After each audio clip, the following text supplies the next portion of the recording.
One more day, one more meal. This smells of Chinese prawns.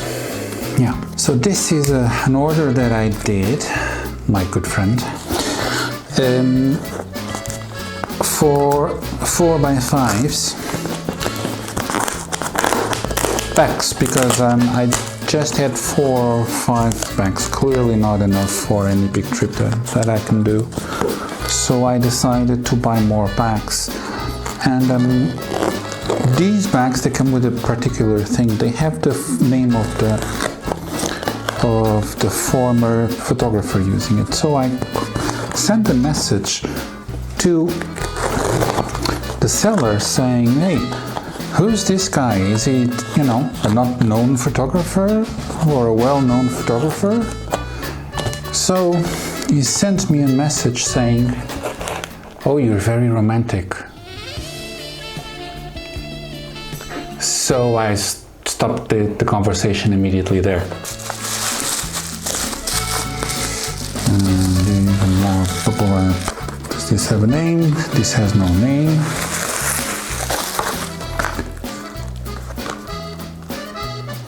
Why is this one bigger than the other ones? It was at this moment that he knew. He fucked up.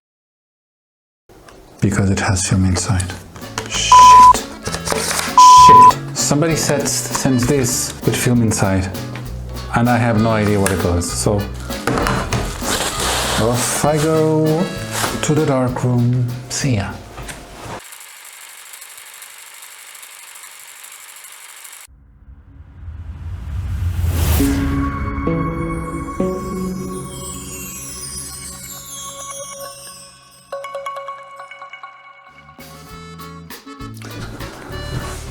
So most of the things that you should know about large format photography is that the biggest part of the material, most of them, they no longer exist.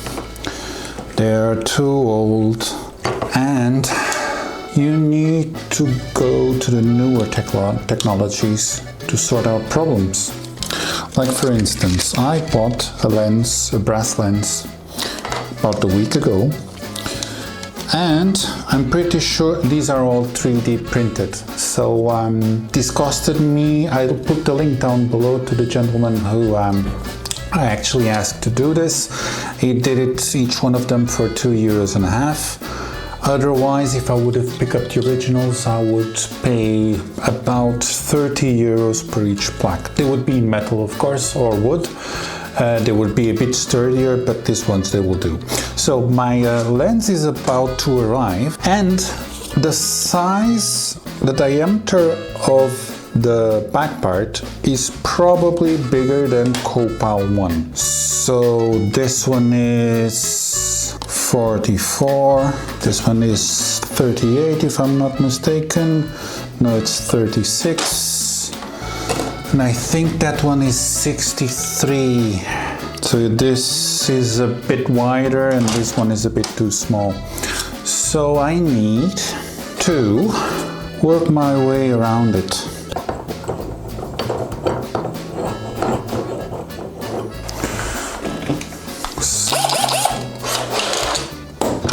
So you will need a lot of equipment just to make things a little bit less expensive than they already are.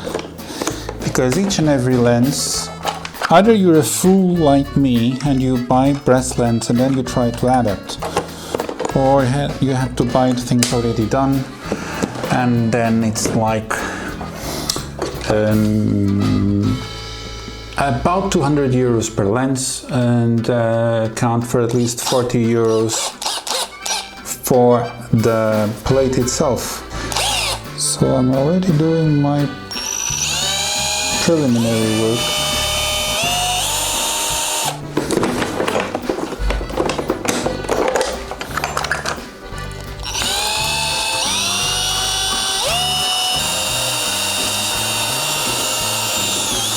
But let me hold this video on its tracks and re-explain something to you. I am the clumsiest person alive. I am as clumsy as it gets. And this is an improvisation, so sooner or later I will have to improvise the improvisation because I will goof up somewhere along the way. So the initial work is done. And now when the lens arrives, I'll just take the diameter, I will just do it around and then with the Dremel cut all the rest. So this is the work that you need to do when you have a large format photography. I can see you. I take the opportunity to tell you that while I'm packing all this away, I've installed some solar power, some solar panels outside, and all these power tools are being charged via the solar panel and via batteries. So I'm not using any electricity from the company. Everything is being home generated. And like that, us photographers are thinking about the future.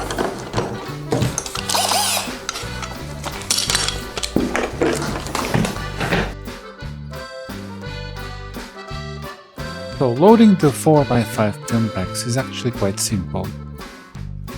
You take out the dark slide, you pick up the film, you fill the notch of the film with your right hand, and this will indicate that the emulsion is side up.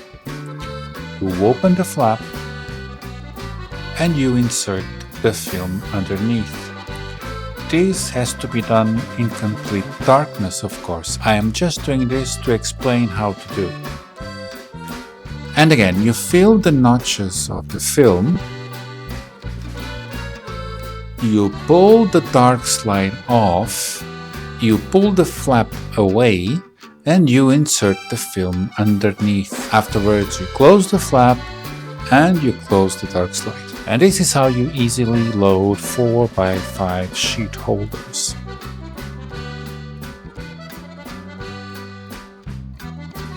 But there is another aspect in my life that you should probably be aware of.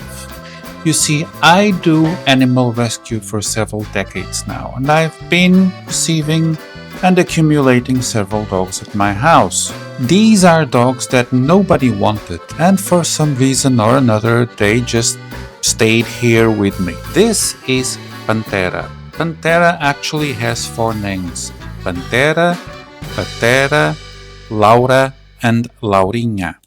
So Pantera was rescued 2 years ago with her brother, and they were both used to breed. They are brothers from the same litter, and this originated several problems, so I just brought them along and they stayed in my house. She is a 12-year-old Cocker Spaniel with lots of health problems, namely mobility problems. She has lots of problems walking, and she has tumors on the belly, which we decided not to operate because the life expectancy of a Cocker Spaniel is 13 years and she's 12. So we decided not to do this invasive procedure and just let things flow and calmly deal with the issue. This because removing the memory chain is very invasive, very painful, and it's a lengthy procedure.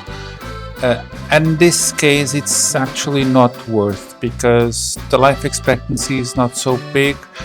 And the main idea is to give her the best care possible. And living in a pack with several 4-legged friends sometimes in bed forces me to play Tetris, meaning I need to rearrange the dogs on my own bed so I can have a slit so I can fit in and fall asleep. But don't I sleep with the prettiest girl around? There is never a dull moment here around the house, and sometimes this really feels like... And now, here they are, the most daredevil group of daddy drivers to ever whirl their wheels in the wacky races, competing for the title of the world's wackiest racer. The cars are approaching the starting line. First is the Turbo Terrific, driven by Peter Perfect. What is it?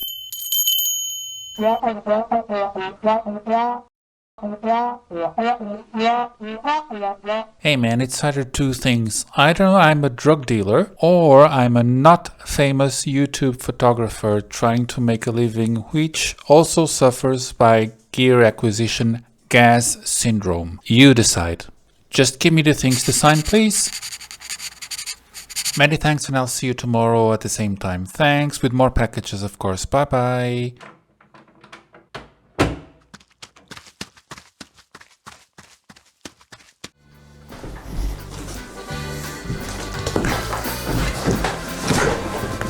Ta-da! It has arrived. And it smells of Warwickshire stew. Yeah, Warwickshire stew. So, let's open this. Let's open it. It took a while to arrive. The seller was quite nice. And he promised me that this would be really well packaged. So this is supposed to be the lens, and I can see that it's massive.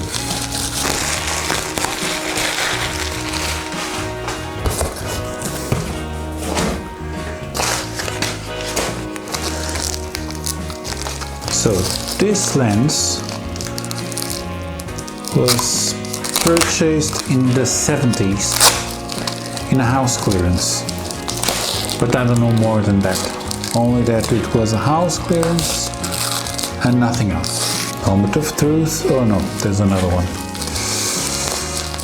I do admit that this was really well packaged.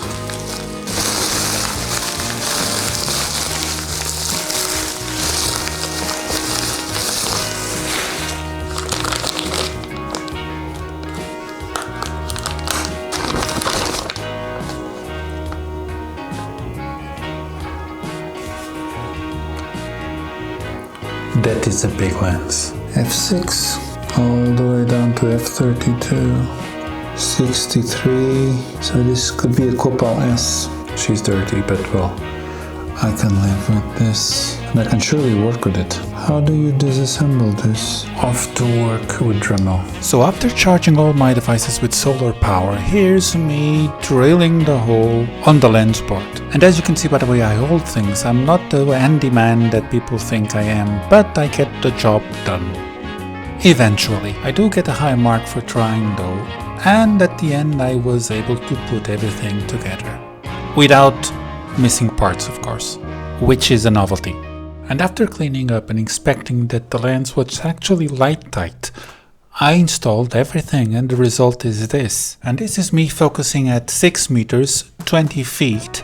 And as you can see, the focus throw is so big that this leads me to think that the lens is for an 8x10 and not for a 4x5. But hey, it's enough to fool around with all these power toys. Let's bring the camera out and let's shoot with this lens. And the very first thing I did forgot that day, one of the most important things was to bring your light meter, and I didn't bring it. So what happened was I had to calculate, because he who does not have a dog will hunt with a cat. And the main gist behind all this is that I want a pictorial image, and also don't forget I don't have a shutter for this lens, so everything's going to be meticulously calculated. Also, not having a shutter forced me to use my own hat as a shutter to block the light. This means that both film and my balding head were both exposed. And like that, the first exposure of the day and the first exposure with this lens was done.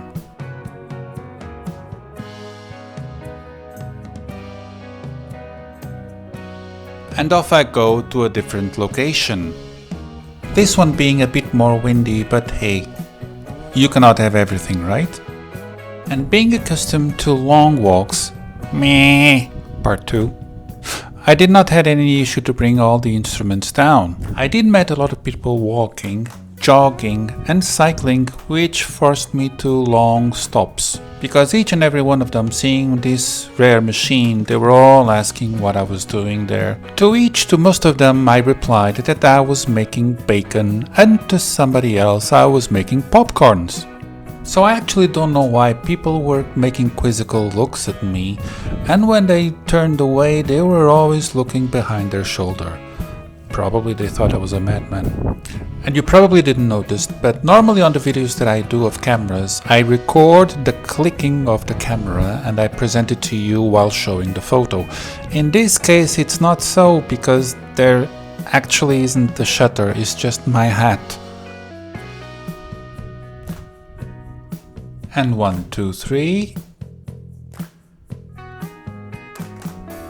I also took the opportunity from the same place to take another image, this time with my Schneider Super Angulon 90mm f5.6, so you can see the difference between the two lenses in focal distance. I also took the opportunity to head into the Ermida. This is what we call a hermit. A hermit in English is a person, I know. But here, this is also this small chapel, which, by the way, a little bit of history, the chapel was founded even before the foundation of Portugal.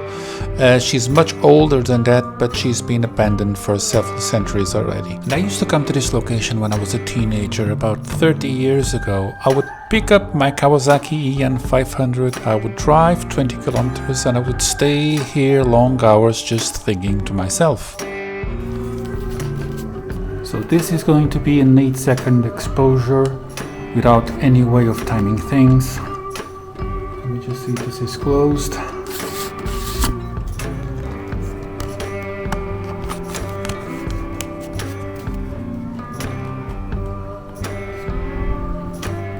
And lock the shutter, and here we go.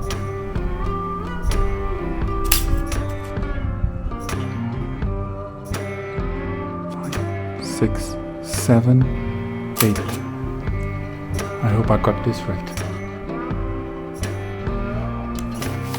Look, this is a really nice, calm place to be with yourself. It was now time to head back, and with the sound of screaming engines behind me, I make my way to my dark room to develop.